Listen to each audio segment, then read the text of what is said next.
ले मारकर बैठी हुई है और उसमें कोई नहीं लेना चाहती है। तो क्यों नहीं लेना चाहती? संविधान तो ये अधिकार देता है कि आप अपने मन से चुन सकते हैं और एक बड़ी जनजातीय आबादी है जिसको अपना अधिकार चाहिए, जो इसके लिए और उनके ऊपर तरीके के जो आरोप लगते हैं उससे, तो उनके संरक्षण कौन करेगा? जिला परिषद निरीक्षण भवन कैंपस में धनबाद जिला कांग्रेस कमेटी के तत्वाधान में आयोजित संविधान बचाओ रैली कार्यक्रम के में शामिल हुई माननीय झरिया के पूर्व विधायक श्रीमती पूर्णिमा नीरज सिंह जी। कार्यक्रम में माननीय प्रदेश अध्यक्ष श्री केशव महतो कमलेश, माननीय स्वास्थ्य मंत्री डॉक्टर इरफान अंसारी, डॉक्टर प्रदीप पुलमुची, श्री बंधु तिर्की सहित अन्य वरिष्ठ पदाधिकारी मौजूद थे। ले मारकर बैठी हुई है और उसमें कोई नहीं लेना चाहती है। तो क्यों नहीं लेना चाहती? संविधान तो ये अधिकार देता है कि आप अपने मन से चुन सकते हैं और एक बड़ी जनजातीय आबादी है जिसको अपना अधिकार चाहिए, जो इसके लिए और उनके ऊपर तरीके के जो आरोप लगते हैं उससे, तो उनके संरक्षण कौन करेगा? अगर आज हम यहाँ पर जो है मजबूती से खड़े हैं, इस प्रदेश में खड़े हैं, सत्ता में हैं, तो हमारा ये तो हक बनता है कि हम उनकी आवाज़ को बुलंद करें। आज जहाँ ये लोगों को कहीं ना कहीं डर है कि उनके हिस्से का जो आरक्षण है, आज आप बड़ी आबादी का बात कर लीजिए, जो हमारा शेड्यूल कास्ट है या शेड्यूल ट्राइब है, आज भी पूरी तरीके से रिजर्वेशन तो है लेकिन अधिकार उनको उस तरीके से नहीं मिला है जो जिस तरीके से मिलना चाहिए। अगर उस पर बात उठती है, उस पर आँच आती है तो हम तो आवाज़ उठाएंगे। भाजपा मैम बार बार डेमोग्राफी चेंज होने की बात कर रही है पूरे संथाल इलाके में और फिर कई अन्य जिलों में। मैं बार बार भाजपा से यही तो पूछती हूँ कि होम डिपार्टमेंट देश का किसके पास है? उनके पास है। अगर उनके पास है, सेंसस उन्होंने कराया नहीं है, जब वो सेंसस कराएंगे, इसकी रिपोर्ट देंगे, उसके बाद अगर ये बात प्रूव हो जाती है तो ये उनको डेटा भी तो लेकर आना चाहिए ना। डेमोग्राफी चेंज होने की बात करते हैं तो होम डिपार्टमेंट आपने रखा, सेनाओं आपके पास है, तो इस पे तो रोक आपको लगानी चाहिए ना। अगर कहीं ना कहीं हो रहा है, देखिए अगर कहीं डेमोग्राफी चेंज हो रही है तो सिर्फ हमारा तो ये बनता नहीं है, ये तो केंद्र सरकार का बनता है। और डेमोग्राफी चेंज का उनका मतलब क्या है? वो जो बांग्लादेशी घुसपैठियों की बात करें तो बांग्लादेश से घुसपैठिए आते हैं तो वहाँ बॉर्डर पे कौन रहता है? केंद्र सरकार के लोग रहते हैं ना वहाँ पर, जो सेना रहती है उनसे, तो उनको ये तो केंद्र सरकार को देखना है और करना है कि वो कैसे करेंगे।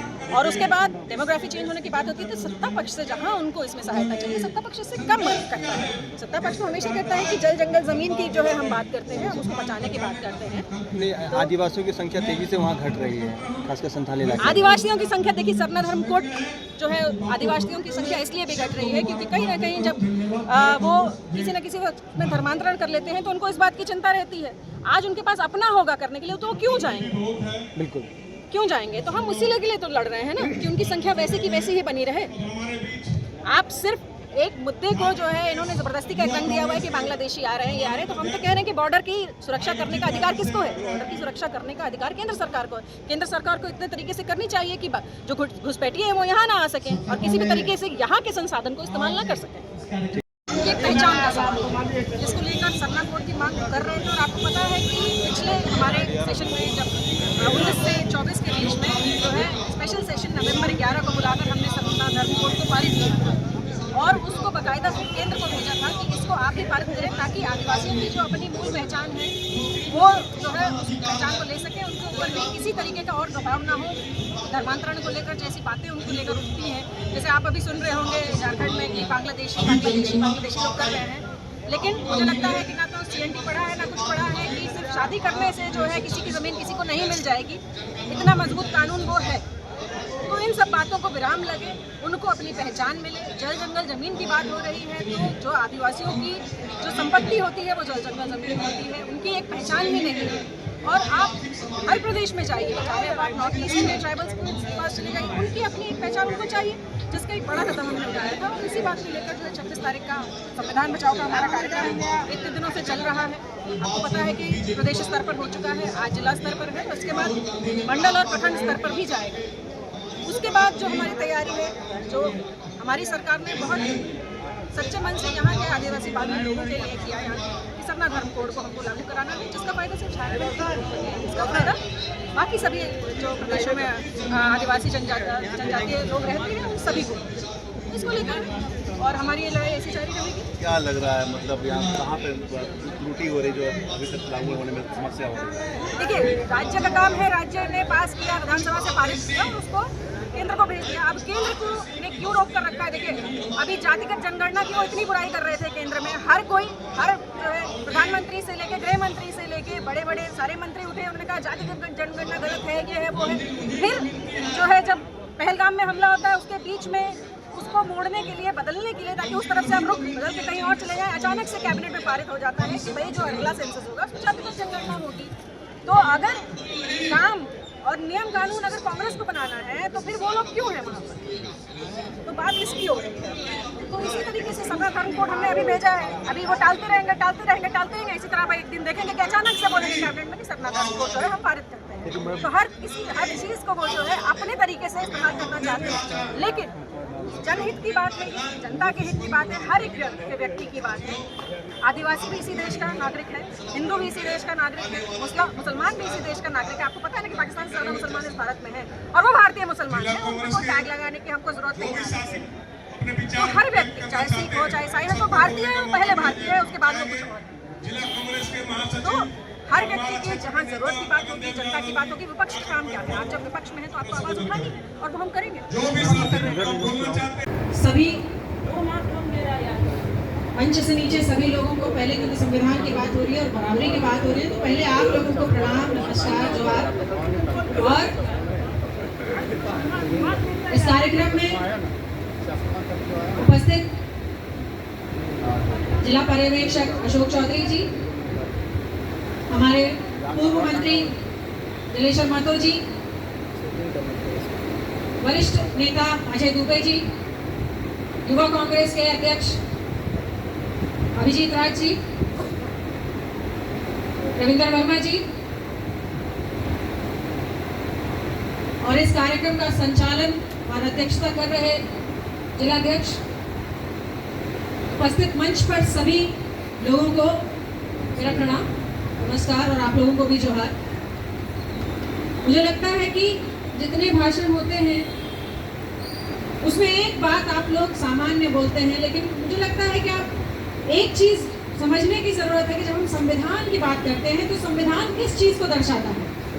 संविधान उस हक को दर्शाता है जो हम सबके पास बराबर है। कोई अपनी मर्जी से, कोई अपनी ताकत दिखा के, अपने आर्थिक ताकत दिखाकर ऊपर नीचे जरूर कर सकता है, लेकिन हमें बराबरी का हक कौन देता है? संविधान। और ये देश चलता है संविधान से। धर्म की अपनी अलग पहचान है, लेकिन धार्मिक रूप से ये देश नहीं चलता। ये देश चलेगा नियम कानून से, ये देश चलेगा इस संविधान से। संविधान किस चीज को दर्शाता है? बराबरी को दर्शाता है, हर व्यक्ति को उसका हक मिले, इसको दर्शाता है। अगर आप इस बात को नहीं समझेंगे, आज हम जब यहाँ खड़े हैं तो हम किस चीज की बात कर रहे हैं? हम उस बात पर कर रहे हैं कि जिसके पास शक्ति होती है, जब तक वो शक्ति को समझता है, और अगर एक समय के बाद उसके पास वो शक्ति बहुत ज्यादा हो जाए तो उसका वो दुरुपयोग करेगा ही करेगा। हम आज जब संविधान बचाओ की बात कर रहे हैं तो हम बात कर रहे हैं कि जो शक्ति का दुरुपयोग है कर रहे हैं उस पर रोक लगे। जिस तरीके से इसी संविधान की आड़ में लोग सत्ता में आते हैं और फिर उस शक्ति का दुरुपयोग करके जो उनके विपक्ष में होते हैं उनको परेशान किया जाता है। वो सत्ता पक्ष के लोग हों या विपक्ष के लोग हों, सबको चुनकर जनता ही लाती है, कोई ऊपर कहीं से नहीं आता है। तो अगर सत्ता पक्ष के लोग जनाधार की बात करते हैं तो विपक्ष के लोग भी जनाधार की ही बात करते हैं, किसी और की बात नहीं करते हैं। और आज कांग्रेस पार्टी भी उसी की बात कर रही है कि आज जो शक्ति हमने आम जनों के हाथ में दी थी, चाहे वो आरक्षण हो, चाहे वो नेशनलाइजेशन हो, आज जिस तरीके से एक एक करके उसको वापस लिया जा रहा है, हम उसके खिलाफ लड़ रहे हैं। आज उस शक्ति का दुरुपयोग ना हो, हम उसके खिलाफ लड़ रहे हैं। आज जो सत्ता पक्ष के साथ नहीं होता है, जो उनके जैसी बात नहीं करता है, उसके घर पे कितना टाइम लगता है ईडी और सीबीआई पहुंचने में, हम उसकी बात कर रहे हैं। तो ये है संविधान बचाओ, जहां हमको अपने हक का खुद संरक्षण करना होगा। और आपको पता है कि विपक्ष कमजोर होता है, विपक्ष कमजोर होता है, लेकिन जैसा कि रविंद्रनाथ टैगोर जी ने कहा था कि अगर आपके साथ जीवन में कोई भी ना चले तो आप अकेले चलिए, लेकिन चलिए जरूर। इसलिए ये मायने नहीं रखता कि आप अकेले चल रहे हैं, आपके साथ 10 चल रहे हैं या 1000 चल रहे हैं। याद रखिएगा, आप अकेले चलना शुरू करेंगे, आपके साथ 1000 कब आ जाएंगे आपको नहीं पता चलेगा। बस आप उस सच के साथ चलिए, आप इस मंशा के साथ चलिए कि आपको हर व्यक्ति के हित की बात करनी है, उनके हित के संरक्षण की बात करनी है। और ये संविधान बचाओ वही है, ये और कुछ नहीं है। जब आप संविधान की बात करते हैं, और क्या होता है संविधान? संविधान ने क्या किया इस देश में? संविधान ने आपको बराबर का हक दिया। जो कहीं ना कहीं इतने आक्रांताओं, जो हजारों साल से आक्रांता आ रहे थे, जो इतना आपका हक मार कर ले गए, इस देश को बांट कर चले गए। 200 साल अंग्रेजों ने सिर्फ और सिर्फ एक ही काम किया, डिवाइड एंड रूल। कोई एक वर्ग लगता था कि धरती के धरातल में चला गया है, और कोई एक वर्ग उसके पास सब कुछ है। लेकिन ये संविधान, इसने आजादी के बाद हर वर्ग को एक ही मंच पर लाने का काम किया। इसलिए हमें उसे बचाना है, हमें उसका संरक्षण करना है, और विपक्ष में रहके हमारा ये फर्ज बनता है कि हम आवाज को जोरदार तरीके से बुलंद करें, क्योंकि सत्ता पक्ष तो सत्ता पक्ष है, वो सत्ता के नशे में चूर है, अपने ही नशे में मत में कूद रहा है। वो नहीं समझेगा जब तक आप आवाज नहीं उठाएंगे। आज एक सीधा साधारण सा आपको उदाहरण देती हूँ राहुल जी का। और ये बात हम लोगों को कही गई है कि आज हर घर तक केंद्र सरकार ने जो है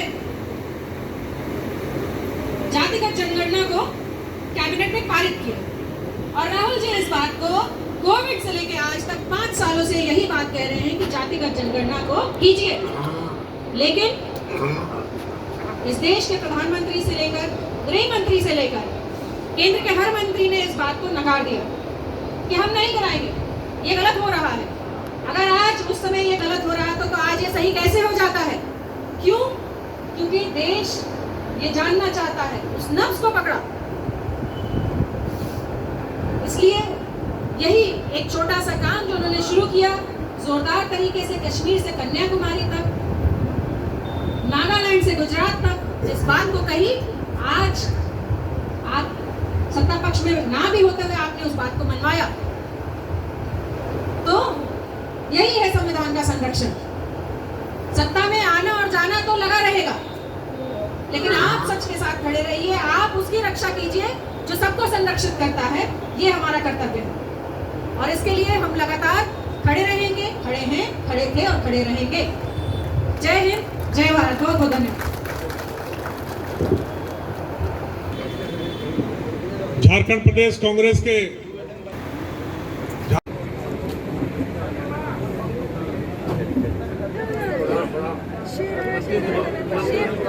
कांग्रेस पार्टी जिंदाबाद, जिंदाबाद, जिंदाबाद, कांग्रेस पार्टी जिंदाबाद, जिंदाबाद, जिंदाबाद।